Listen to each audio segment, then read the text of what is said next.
नमस्कार. कोकण साद लाईव्ह आणि गोवन वार्ता लाईव्हसाठी मी किशोर नाईक गावकर आपलं स्वागत करतो.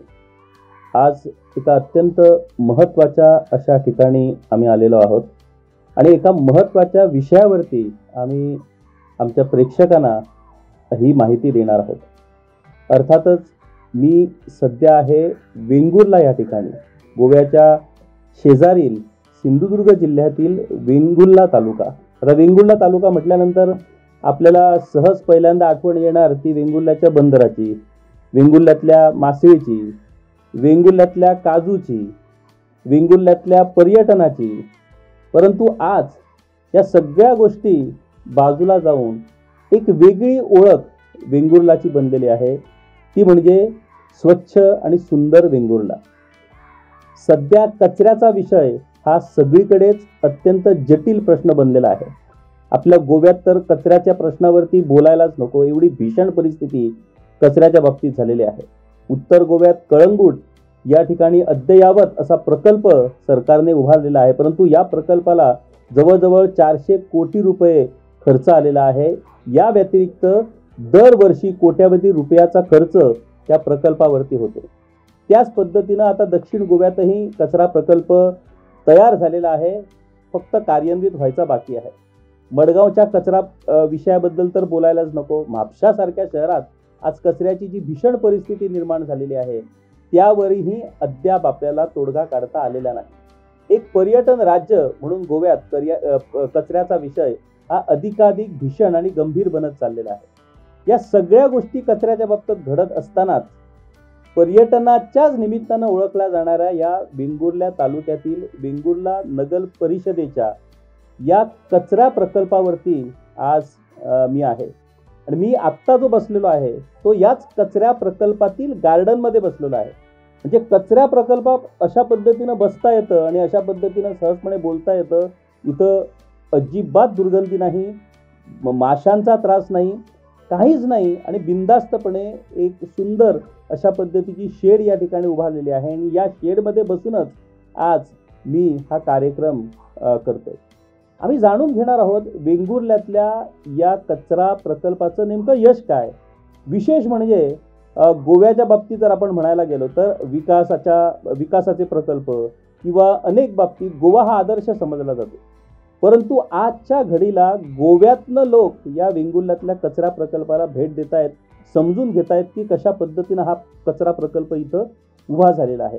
अलीकडेच नावेलीचे आमदार आणि कदंब महामंडळाचे अध्यक्ष उल्हास तुयेकर हे या ठिकाणी आपल्या सहकाऱ्यांसोबत या ठिकाणी या प्रकल्पाला भेट देऊन गेले. यापूर्वी डिचोली नगरपालिकेचे नगरसेवक आणि नागरिक या प्रकल्पाला भेट देऊन गेले. केवळ गोवाच नव्हे तर संपूर्ण महाराष्ट्र आणि विदेशातूनही लोक या ठिकाणी भेट देत आहेत, समजून घेत आहेत की हा चमत्कार वेंगुर्ला नगर परिषदेने कशा पद्धतीनं घडवून आणलेला आहे. आम्ही जाणून घेणार आहोत या चमत्कारामागचं नेमकं कारण, या चमत्कारामागचा नेमका प्रयत्न. आणि हा कचरा प्रकल्प जेमतेम त्यावेळेला म्हणजे जेव्हा हा प्रकल्प सुरू झाला त्यावेळेला केवळ 1 कोटी रुपया खर्च करून या प्रकल्पाची मुहूर्तमेढ रोवण्यात आली. आज या प्रकल्पातून इन्कम सोर्स उत्पन्न जमा केलं जातं. अशा पद्धतीचं एक ट्रान्सफॉर्मेशन या प्रकल्पाला वेंगुर्ला नगर परिषदेनं मिळवून दिलेलं आहे. आमच्यासोबत आहेत जयेंद्र चौधरी, जे एक ॲक्टिव्ह सदस्य या प्रकल्पाचे आहेत आणि या प्रकल्पाच्या संपूर्ण कामकाजाची देखरेख व्यवस्थापन ते करतात. तेच करत नाहीत तर त्यांनी म्हटल्याप्रमाणे इकडचा प्रत्येक कामगार हा या कचरा प्रकल्पाचा मालकच समजावा लागेल, अशा पद्धतीची रचना त्यांनी या ठिकाणी करून ठेवलेली आहे. चौधरीजी, तुमचं स्वागत आहे. म्हणजे मी स्वतःच मान्य करत नाही की मी कचरा प्रकल्पात बसलेलो आहे. कुठल्या तरी एका पर्यटन स्थळावरती किंवा किनाऱ्याच्या बाजूला असलेल्या गार्डनमध्ये मी बसलोय की काय, असा भास निर्माण होण्याची परिस्थिती आहे. हा जो चमत्कार आहे तो चमत्कार कसा घडला हे आम्ही समजून घेणार आहोत. आपण सुरुवात करूया चौधरीजी. या कचरा प्रकल्पाची जी कल्पना आहे, संकल्पना आहे, आयडिया बेसिक म्हणजे वेंगुर्ल्यासारख्या ठिकाणी अशा पद्धतीचा हा कचरा प्रकल्प उभारावा, ही संकल्पना नेमकी कुणाच्या डोक्यातून आली आणि ती मूर्त स्वरूपात कशी आली? सर्वात प्रथम आपलं स्वच्छ भारत पर्यटन स्थळ येथे स्वागत आहे. ॲक्च्युली 2013मध्ये आमच्या इकडे संजीवनी दळवी म्हणून मुख्याधिकारी मॅडम होत्या. त्यांनी घनकचऱ्यामध्ये काहीतरी करायचं म्हणून त्यावेळी महाराष्ट्रात 100च्या वर बायोगॅस प्रोजेक्ट बंद पडले. आम्ही 6 महिने वेगवेगळ्या ठिकाणी व्हिजिट केल्या आणि आम्ही सगळीकडे बघितलं की बायोगॅस बंद पडतायत. पण आम्हाला एक पुण्याचा मॉडेल कॉलनीचा आम्ही प्रोजेक्ट बघितला, जो प्रोजेक्ट चालू होता आणि त्या प्रोजेक्टच्या आधारे आम्ही वेंगुर्ल्यात बायोगॅस करायला ठरवलं आणि त्यावेळेच्या बॉडीने आम्हाला मान्यता दिली. जे नगराध्यक्ष मॅडम होत्या त्यांनी आम्हाला साथ दिली. आम्ही 1 कोटी रुपये खर्च करून पहिला सुरुवातीला बायोगॅस आणि कांडी कोळसा हा 2015मध्ये सुरू केला. जून 2015ला आमचा प्रोजेक्ट कार्यान्वित झाला. त्यावेळी तत्कालीन मुख्याधिकारी रामदास कोकरे साहेब यांनी त्याला जोड देऊन शहरात कचरा कसा वेगळा करायचा, 4 प्रकारे आपण कचरा वेगळा करण्यासाठी सुरुवात केली. यामध्ये आपण पहिलं सुरुवातीला ओला कचरा, सुका कचरा, प्लॅस्टिक आणि इतर जो कचरा असेल तो आम्ही वेगवेगळा करायला सुरुवात केली.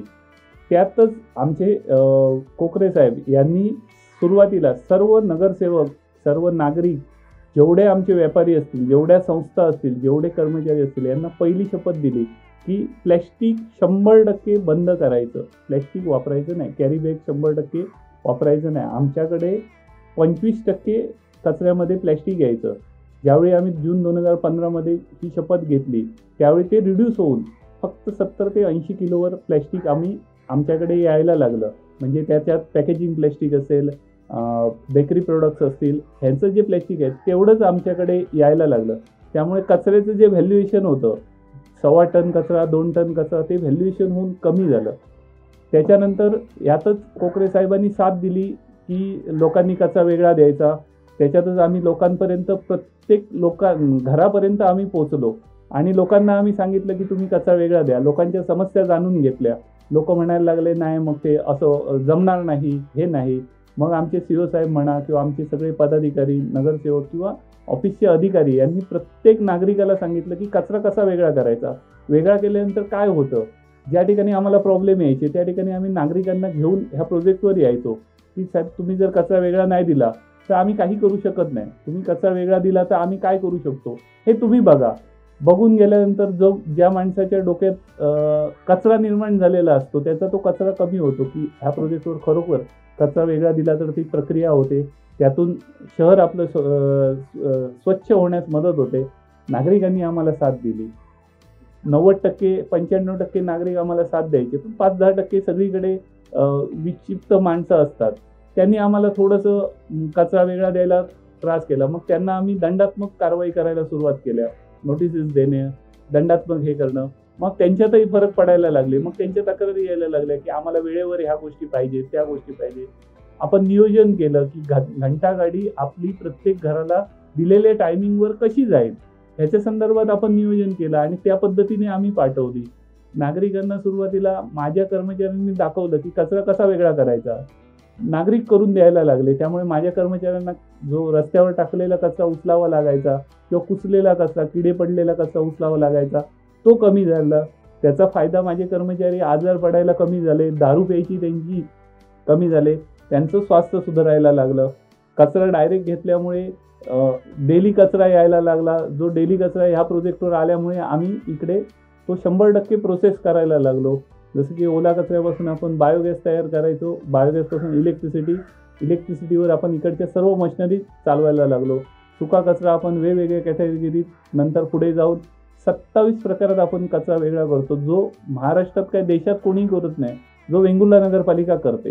ह्याचा आम्हाला अभिमान आहे, कारण हे सगळं आमचे नागरिक आम्हाला करून देतात, आमचे कर्मचारी करतात, आमचे अधिकारी पदाधिकारी हे आम्हाला मदत करतात.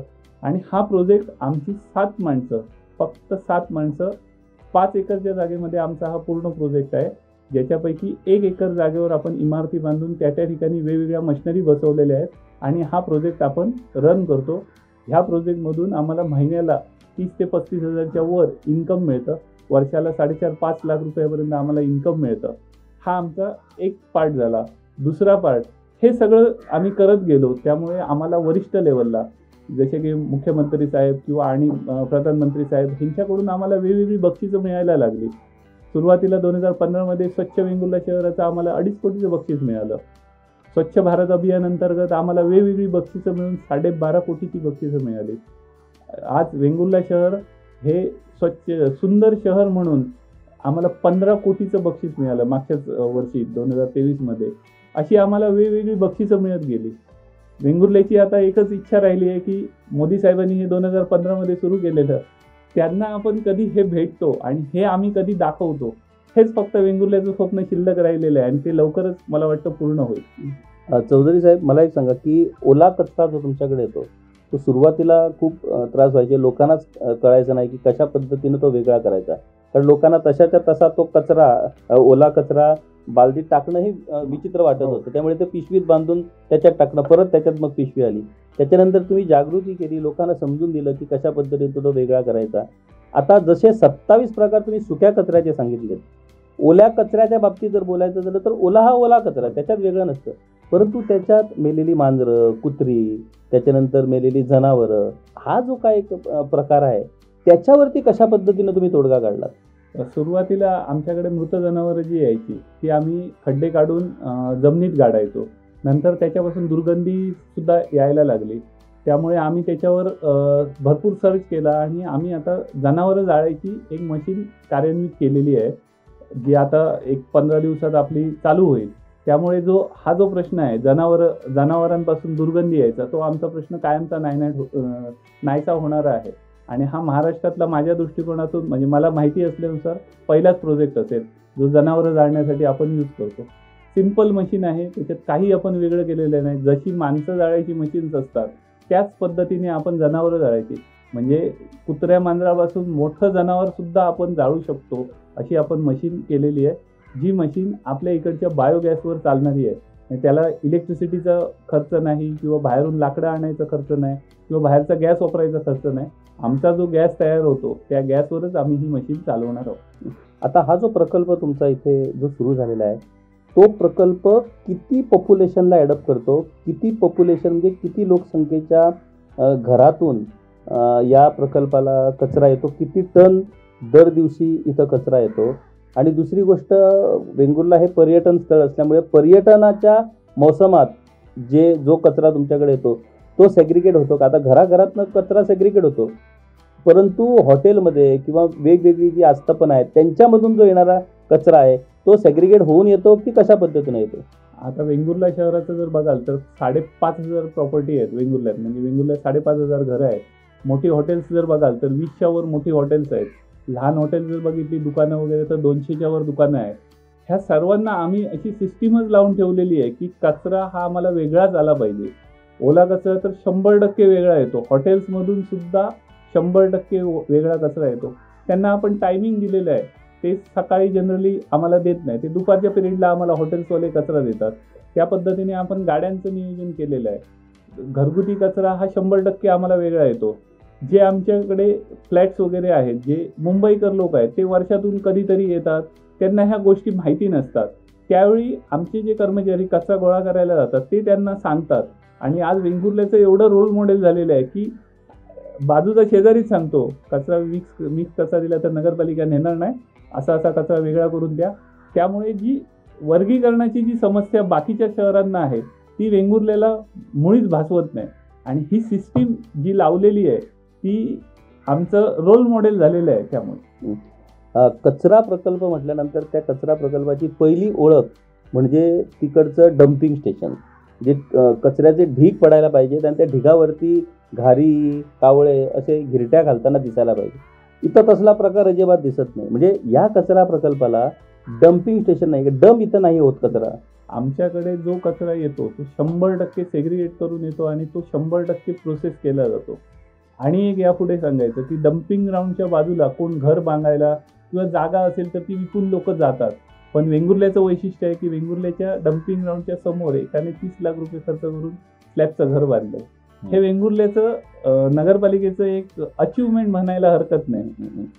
दुसरी एक गोष्ट, या पूर्ण प्रकल्पाला भेट दिली असता एक लक्षात आलं की इथं प्रत्येक गोष्टी ज्या तुम्ही उभारलेल्या आहेत त्या गोष्टी या कचऱ्यापासून उभारलेल्या आहेत. म्हणजे मग ती प्लास्टिकच्या बाटल्या असतील, चप्पल्स असतील, लोखंड असतील किंवा बाकीचे. आता ह्या आम्ही ज्या ठिकाणी बसलेलो आहोत त्या ठिकाणीची जी शेड आहे त्या शेडच्या सभोवताली बाटल्यात बल्ब टाकण्यात आलेले आहेत आणि सुंदर असं अशा पद्धतीचं एक डेकोरेट किचन टाईप या ठिकाणी हे तुम्ही तयार केलेलं आहे. तर हा सगळा जो प्रकार आहे, म्हणजे एरवी आपण बघितलं तर कामगार म्हटल्यानंतर तो सकाळी आपल्या कामावरती येणार आणि संध्याकाळी काम संपवून जाणार. या सगळ्या गोष्टी तुम्ही सांगितल्याप्रमाणे तुमच्या कामगारांनी एवढा उत्साह तुमच्या कामगारामध्ये कसा काय, आणि तो सुद्धा कचरा प्रकल्पात काम करणारा कामगार आहात. या ठिकाणी 11 नोव्हेंबर 2022ला आमचे मुख्याधिकारी कंकाळ साहेब यांची जॉईनिंग झाली. त्यावेळी त्यांनी एक सांगितलं की कचऱ्यातून आपण काहीतरी वेगळं काहीतरी करूया, मिरॅकल पार्क करूया. मग आम्ही सर्च केलं, यूट्यूबला बघितलं किंवा गुगलवर सर्च केलं, तर लोकांनी वेगवेगळ्या ॲक्टिव्हिटी केलेल्या निदर्शनास आलं. तर आमचे कर्मचारी म्हणायला लागले, ओ साहेब काय आपणही करूया, तुम्ही फक्त आम्हाला साथ द्या, आपण बसून करूया. मग आमचे सुपरवायझर असतील किंवा इकडचे ड्रायव्हर्स लोक असतील किंवा आमच्याकडे पेंटरसुद्धा आहेत सफाई कर्मचाऱ्यांमध्ये, ते म्हणायला लागले चला साहेब आपण हे करूया. मग आम्ही एखादा फोटो बघितला आणि करायला घेतलं. जसं की आम्ही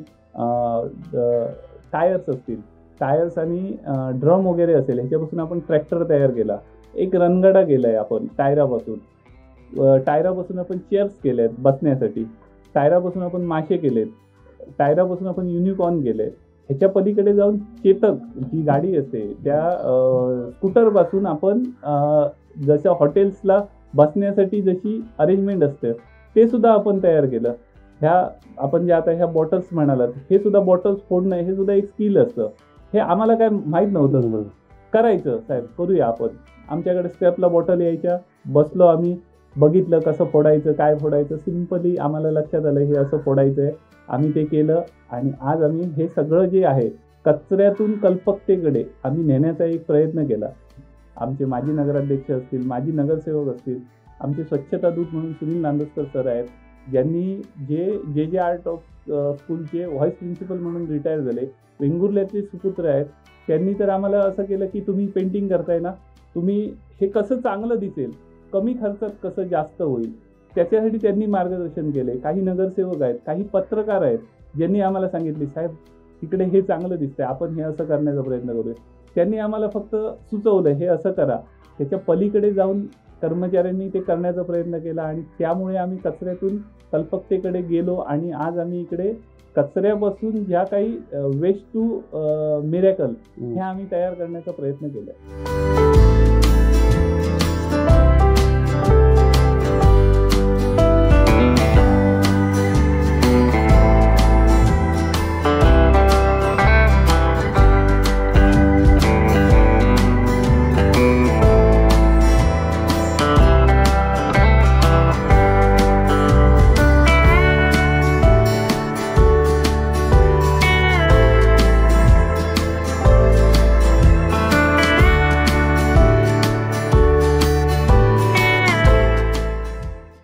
आज आपण उभे आहोत हे आहे आमचं बायोगॅस युनिट आहे.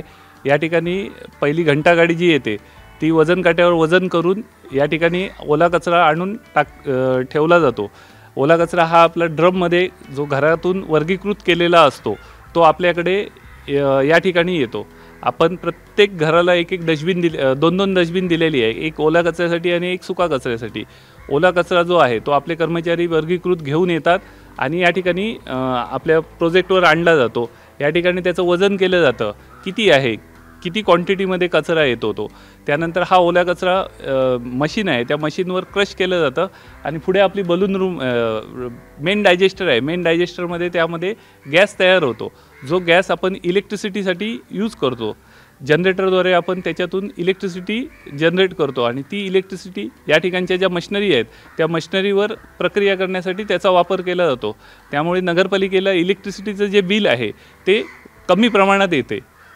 त्याच्यानंतर दुसरा जो आपला प्रोजेक्ट आहे तो सुका कचरा. सुका कचऱ्यामध्ये आपण 27 प्रकारात कचरा वर्गीकरण केला जातो, ज्यामध्ये प्लॅस्टिकच्या बॉटल्स असतील, काच बॉटल्स असेल, पुट्टा असेल, चप्पल्स असतील किंवा टायर्स असतील, ट्यूब्स असतील, ई वेस्ट असेल, डोमेस्टिक हजार्डस वेस्ट असेल, त्याच्यानंतर रेक्झिन बॅग्स असतील किंवा आणि इतर जे सगळे प्रकार आहेत, नारळाच्या करवंट्या असतील, नारळाची लाकडं असतील किंवा पालापाचोळा असेल, हा आपण वेगवेगळा घेऊन घरोघरी वर्गीकृत करून आमचे कर्मचारी ह्या प्रोजेक्टवर आणतात.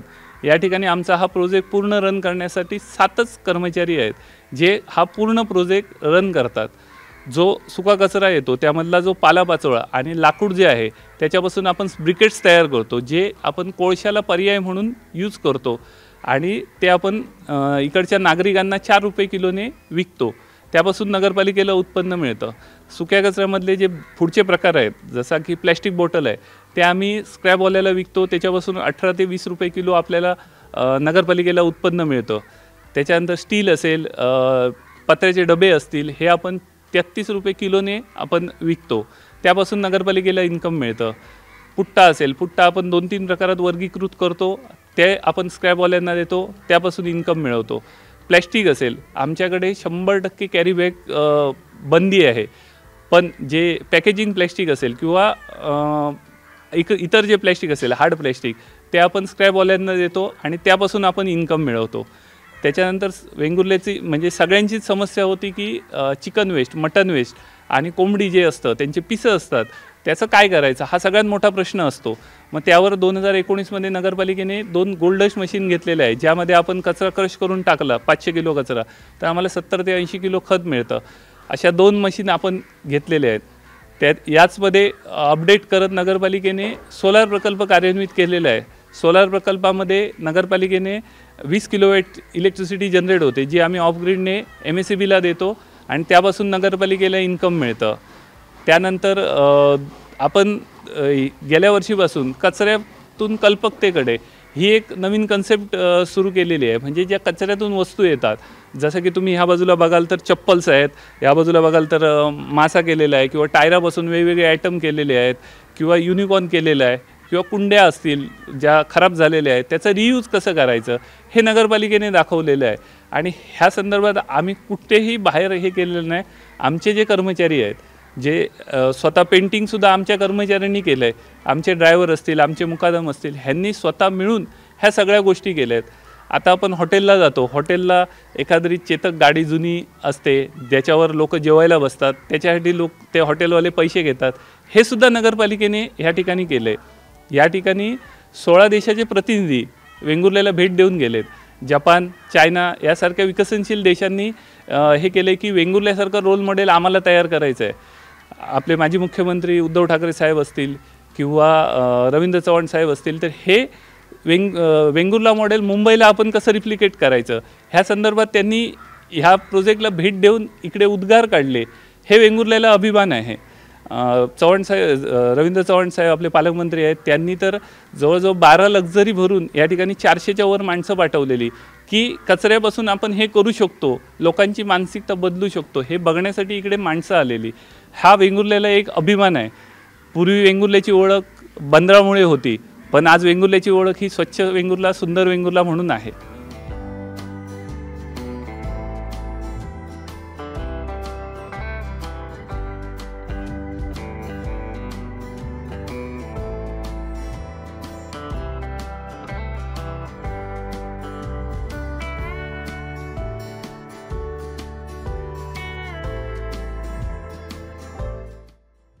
साहेब, माझा शेवटचा प्रश्न, पावसात म्हणजे सगळ्यात मोठी अडचण असते कचरा प्रकल्पाची ती पावसात, कारण पावसामुळे आणखी म्हणजे सुकासुद्धा कचरा जर तो उघड्यावरती असेल तर मग तो ओला बनतो. तर पावसात तुम्ही कशा पद्धतीनं या प्रकल्पाचं मॅनेजमेंट करता? आता पावसाळ्यात जो सुका कचरा येतो, आमच्याकडे 27 प्रकारात येतो. त्यातील पुट्टा असेल, प्लॅस्टिक असेल, हे आम्ही ह्यांच्यासाठी आमच्याकडे शेड्स आहेत वेगवेगळ्या. त्यामुळे जो कचरा येतो तो आम्ही थोडे दिवस त्याच्यात ठेवला की 8 दिवसात तो सुकतो. सुकल्यानंतर ते स्क्रॅपला त्याची व्हॅल्यू येते. पालापाचोळा जो असतो, पालापाचोळा हा मोठी समस्या असते पावसाळ्यात. आम्ही डंप करतो. डंप म्हणजे आम्ही खड्डे मारतो, त्या खड्ड्यांमध्ये आपण पालापाचोळा टाकतो. जो पाऊस संपला की आम्ही परत काढतो आणि आमच्याकडे कंपोस्टिंग युनिट आहेत, त्या कंपोस्टिंग युनिटला आम्ही गांडूळ खतांमध्ये टाकतो किंवा गोल्डश मशीन आहे, त्या मशीनमध्ये तो कचरा टाकला जातो आणि त्यातून आम्ही खत तयार करतो.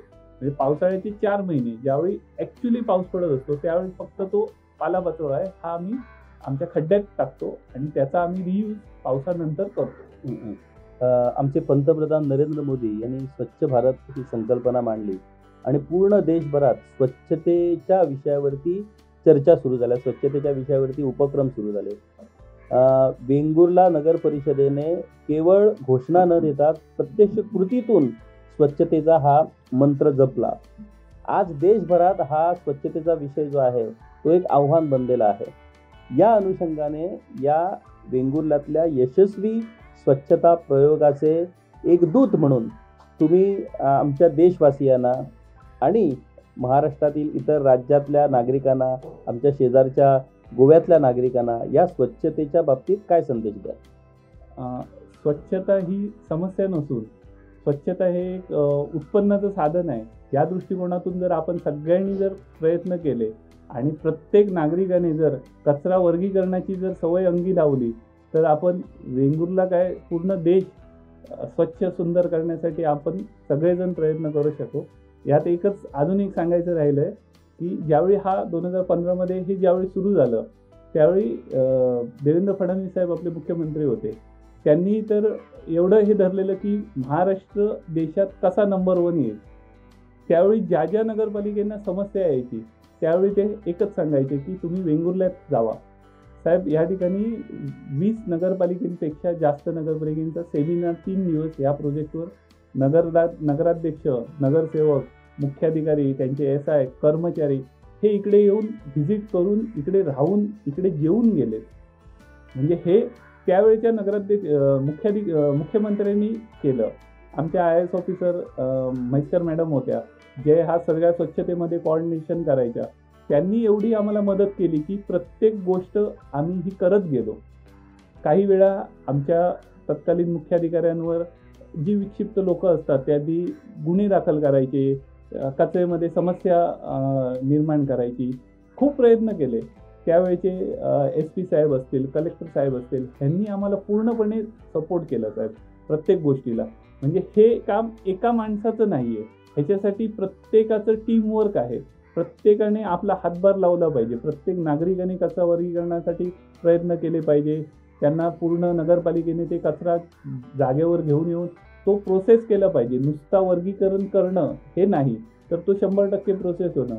त्यासाठी लागणारा फंड शासन लेवलला, केंद्रीय स्तरावरून मिळणं, ह्या सुद्धा गोष्टी महत्त्वाच्या आहेत. कर्मचाऱ्यांची सेफ्टी, कर्मचाऱ्यांसाठी पगार वेळेवर होणं, ह्या सुद्धा गोष्टी ह्यातला एक भाग आहे. आणि ह्या सगळ्या गोष्टी वेंगुर्ल्याने केलेल्या आहेत, म्हणून वेंगुर्ला आज टॉपला आलेला आहे. वेंगुर्ल्यातल्या या कचरा प्रकल्पासंबंधी आताच चौधरीजींनी माहिती दिली आणि मला वाटतं ही माहिती ऐकल्यानंतर प्रत्येकाच्या मनात एक प्रश्न साहजिकच निर्माण होणार. तो म्हणजे खरंच कचऱ्याचा प्रश्न सोडवणं इतकं सोपं आहे का? आणि नक्कीच सोपं आहे, हे वेंगुर्ल्यानं सिद्ध करून दाखवलेलं आहे. इच्छा तिथे मार्ग असं आपण म्हणत असतो. इच्छा जर असेल तर कुठलीही गोष्ट, असाध्य गोष्ट ही साध्य करता येणं शक्य आहे. आत्ता जर आपण बघितलं तर पूर्ण जगभरात आणि विशेष करून आपल्या देशात कचऱ्याकडे एक उत्पन्नाचं साधन म्हणून बघितलं जातं.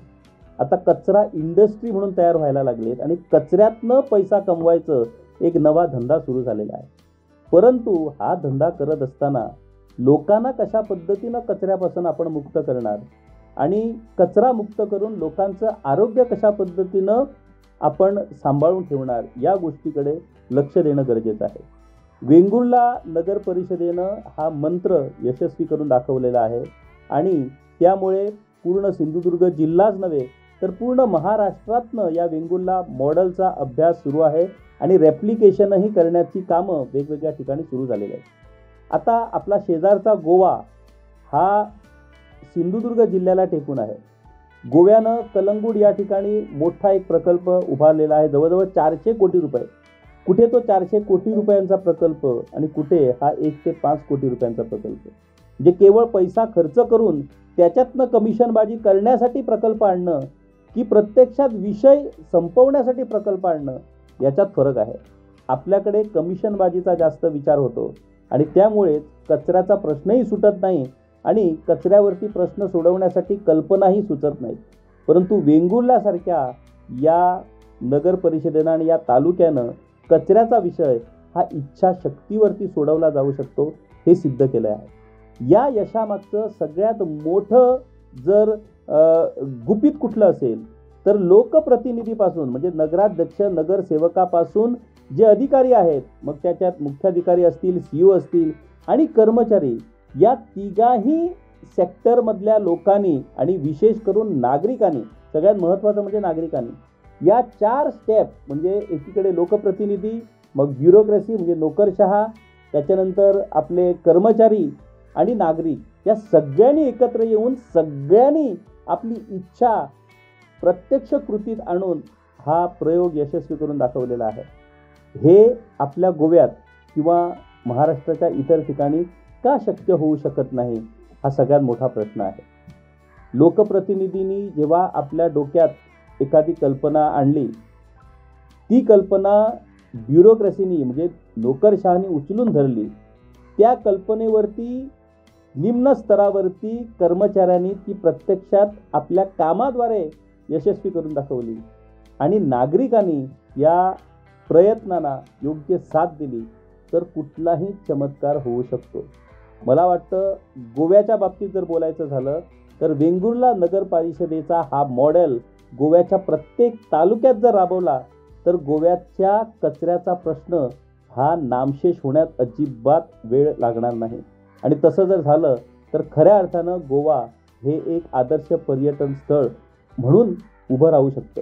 परंतु हा विचार प्रामाणिक हवा. त्या सगळ्या धंद्यातून आपण कमिशन कमवणार असा जर विषय आला तर मात्र ते यशस्वी होऊ शकत नाही. केवळ गोव्यानंच नव्हे तर संपूर्ण महाराष्ट्रानं वेंगुर्ला नगर परिषदेच्या या सुंदर वेंगुर्ला, स्वच्छ वेंगुर्ला मॉडेलचा अवलंब करून या महाराष्ट्राला, आपल्या गोव्याला आणि संपूर्ण देशाला कचरा मुक्त जर केलं तर खऱ्या अर्थानं स्वच्छ भारत संकल्पना ही यशस्वी आणि सार्थकी लागेल असं म्हणावं लागेल. चौधरी साहेब, तुमचे खूप खूप आभार. आणि मला वाटतं नक्कीच तुम्ही ज्या गोष्टी सांगितलेल्या आहेत त्या गोष्टीतनं वेगवेगळ्या ठिकाणी नागरिक आणि अधिकारी लोकप्रतिनिधी बोध घेऊन हा तुमचा जो स्वच्छ वेंगुर्ला, सुंदर वेंगुर्लाचा जो मंत्र आहे तो पूर्ण देशभरात निश्चितच पोचेल. वेंगुर्ला करस्पॉन्डंट दीपेश परबसह व्हिडिओ जर्नलिस्ट साहिल समी, किशोर नाईक गावकर. धन्यवाद.